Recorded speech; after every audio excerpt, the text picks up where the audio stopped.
அஸ்ஸலாமு அலைக்கும் வரஹ்மத்துல்லாஹி வபரகாத்துஹு.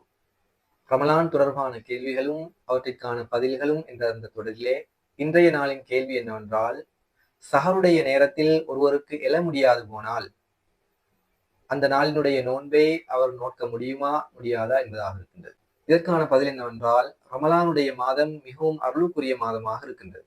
எனவே அதன் அடிப்படையிலே ரமலானுடைய அந்த நோன்புகளை ஷரியத்து அனுமதித்த அந்த சலுகைகள் இல்லாத பட்சத்திலே, காரணங்கள் இல்லாத பட்சத்திலே ரமலானுடைய அந்த நோன்புகளை நாம் விட்டுவிடக்கூடாது.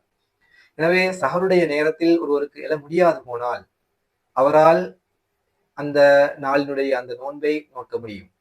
ஆனால் நிபந்தனை என்னவென்றால், சஹருடைய உணவை அவர் சாப்பிடவில்லை. ஆகவே அன்றைய நாளில் அவரால் சஹர் உணவை சாப்பிடாமல் இருந்து அந்த நோன்பை நோக்கக்கூடிய அளவிலே சக்தி இருக்கின்றது என்றால் தாராளமாக அவரால் அந்த நோன்பை நோக்க முடியும்.